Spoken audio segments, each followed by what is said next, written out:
I'm really pleased we're fighting these European elections because we're still in the European Union, and that's where I think we should be.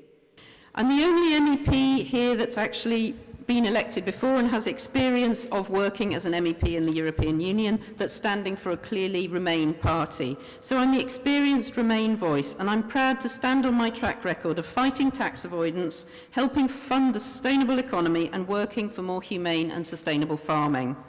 As Greens, we've been clear on Brexit, and we've established ourselves as an unequivocally pro-Remain party.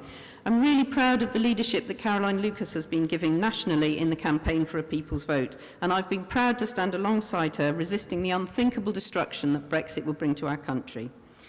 But we're also uniquely placed to act on the climate emergency that's the defining issue of our time.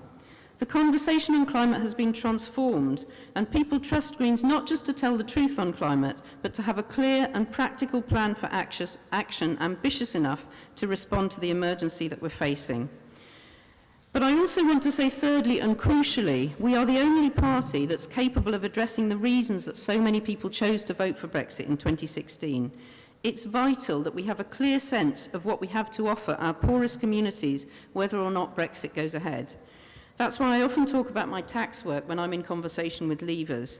I'm proud of the work that Greens have done in Europe to bring about a fairer and more equal society, and I think tax is central to that, but so also is the Green New Deal, moving our economy towards a green future and creating good quality, good green jobs in every community. So I think our platform of being clear on Brexit, strong on climate, but also strongly for social justice and equality is the reason we got such fantastic results in the recent local elections, and we want that green wave to continue to the European elections. Thank you very much. I actually see it completely the opposite way round from Anne, because I know that if we go ahead with Brexit, we'll be poorer, and all the issues that gave rise to the problems will be harder to solve.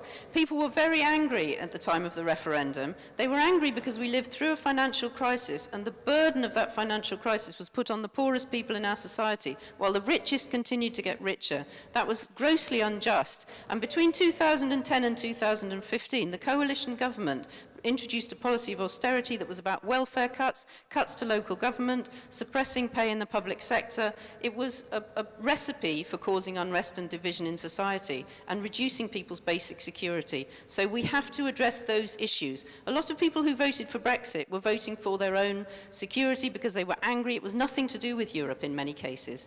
So that's one side of it. The other side of it is what other people have already addressed, which is about political reform. People felt not only that they were locked out of prosperity, but that they were locked out of political power as well. Our democracy is broken. People need to feel that their vote matters. And I would propose, I agree with what Jim said about the Citizens' Assembly, and I also think we need a People's Constitutional Convention, so we, the people, can decide how power should be shared in our country. And I would leave it open for people to choose, but my choice would be three things. Firstly, a fair voting system so that your vote actually translates fairly into power. That's a basic requirement of democracy. Most other democracies have that. We're very unusual. Secondly, a written constitution so a prime minister can't suddenly decide to have a referendum without any conditions. And thirdly, democratic House of Lords. Okay. I'm standing as part of a pan-European campaign for the European Green parties, and our slogan for that campaign is Greens Change Europe, and we're already doing that. And we are the most pro-EU of all the parties, but at the same time we are the most critical friends because we suggest all sorts of ways in which the European Union should change, and we are changing it. So I will just give three examples. I work on stopping corporate tax avoidance. As I already said, this is a major reason for injustice. It's simply impossible to stop corporate tax avoidance in one country, and we also know that a lot of the people that supported Brexit are actually tax avoiders themselves.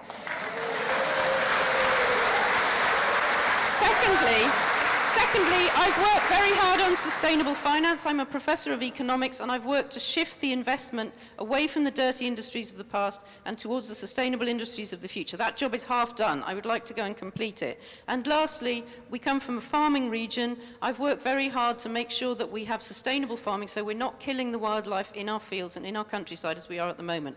Half wildlife in this country has died since I was born. I'm 55. That's a disgrace, and we need to change the way we farm. But I would also say that we need to change the way the institutions work. We need the Parliament to have the right of legislation, the right to initiate legislation. Greens do initiate legislation. We wrote a draft of the whistleblower law that's now law because we do our job properly, but we need to have that right rather than having to campaign. Nearly finished. We need to get the lobbyists out of the Parliament. I'm halfway through getting Exxon's lobbying withdrawn because they've supported climate denial. I'd like to go back and finish that job. Stop you there, and more transparency around lobbying. Thank you. Very quickly, we're not losing the argument. The people that shout loudest are not winning the argument. That's not the point, but I'm not hogging the microphone.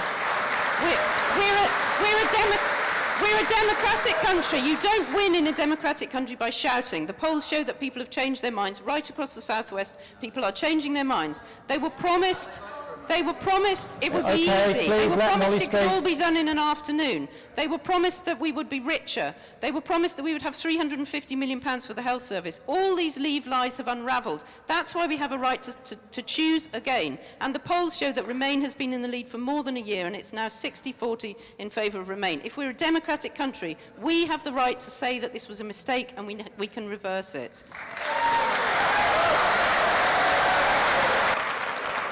Well, I think Anne has led very well into my answer again because she outlines the crises we're facing, but we're not addressing these crises because we're in the middle of Brexit paralysis and we're not being governed. We're effectively absent of government with all these crises going on. And of course, top of my list, as I said in my introductory remarks, is the climate crisis. I have to say, I've heard Caroline say this before about the Lib Dems on the climate, but I sit in the European Parliament and very often they vote against the proposals we're making, which the Socialists support, to take much stronger action on climate. I was very fortunate to be able to hear Greta Thunberg speak in the European Parliament. She's an electrifying speaker, and it was really moving to think how we've let down her and her generation. And it's taken our young people on the streets to convince us that we have to respond to their fight for their very future. Anyway, we have done that. The conversation's been transformed in this country, and I think that's an amazing thing. And we need to take the opportunity now to take that action. It's true what Caroline said. There's no point in taking climate action in one country. We have to cooperate. That's why leaving the European Union would make it much harder to address the issue of climate change. But also, we can use our power as a trading bloc, 500 million of the world's richest people, to make sure that standards are raised elsewhere. That's how the European Union works when it works well. We set high standards, and then we can refuse to let in products that don't meet those standards. I've got MEPs to sign a letter saying that we will not sign off on the trade deal with Latin America while the Brazilian president is chopping down the rainforest. We can also refuse to have products from Trump's America. This is the way that we use the power of Europe and the high standards of Europe to address the global crisis of climate change. I think it's really dangerous for any of us to say what other people voted for, because people voted for Brexit for a whole range of different reasons. I heard this week about 2 consultants who voted because they thought there would be £350 million for the health service. That promise was reneged on the following morning. I've met sheep farmers who voted for Brexit, who will certainly go out of business if they face tariffs of 40% on their lamb, most of which is exported into the EU.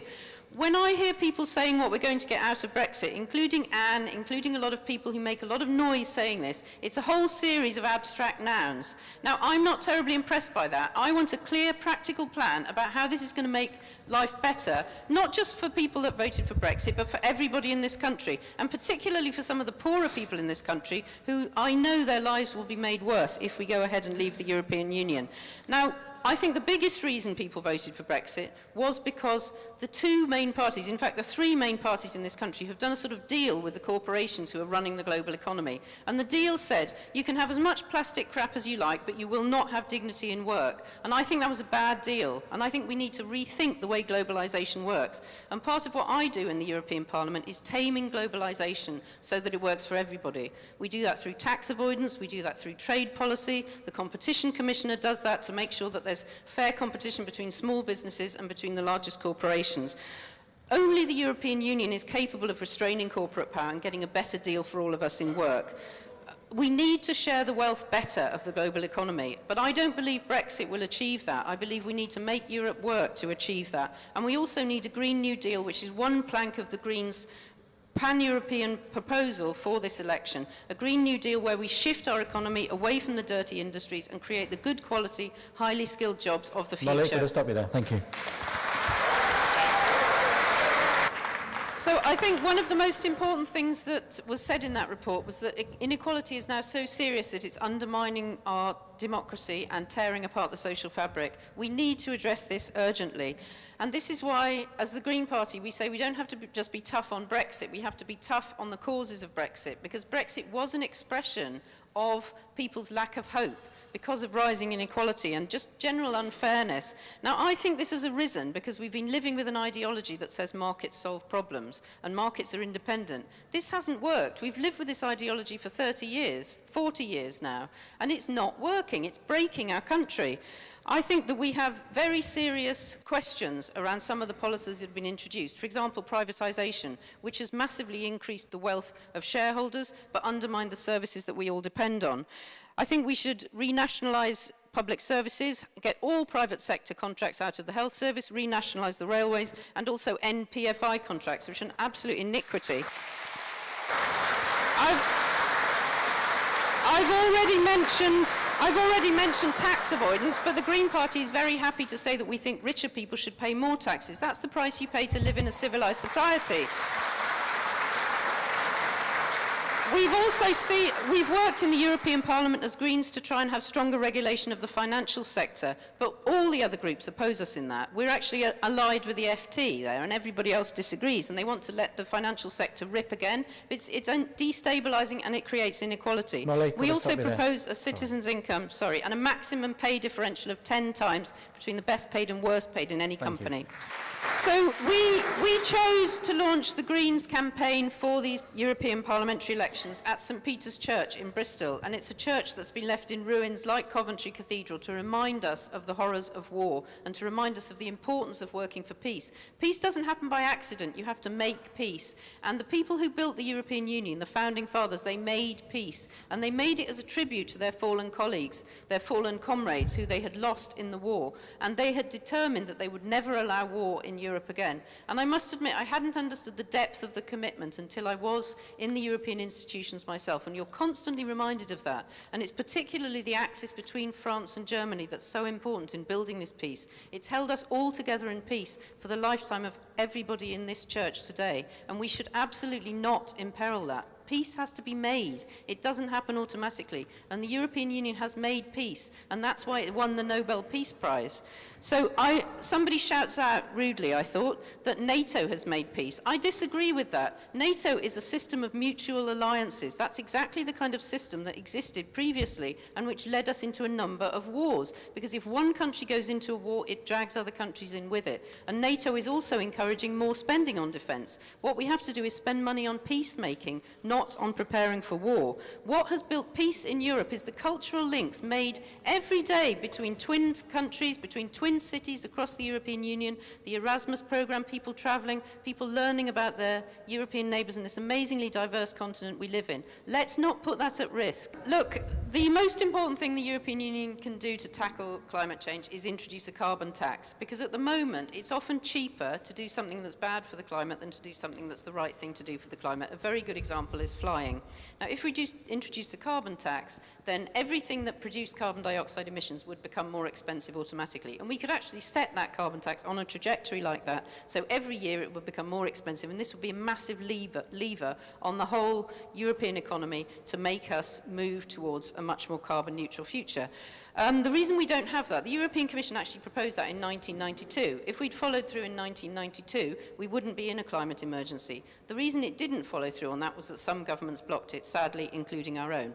So what we have instead is the emissions trading system, which is greatly inferior. But I think we also need to make sure that we invest well in the sort of systems that we need to enable much lower carbon activities. So we need much more investment in renewable energy. The only reason we're still sticking to any renewable energy targets at all in this country is because we're in the EU. The Tories have cut back on all of that investment, and that will be seriously at risk if we go ahead with Brexit. We also need to change the way our transport system works, so we have much better train systems right across Europe. I'm sure Andrew will agree with me about this because we both love night trains. And then again, you can travel for 1/10 the amount of carbon emissions that you currently do. It's interesting, I've worked a lot on the sustainable finance agenda, which is about shifting large-scale investment away from dirty industries and to clean ones. And the finance sector is really up for this, and they've been very supportive. No to Brexit, yes to climate action.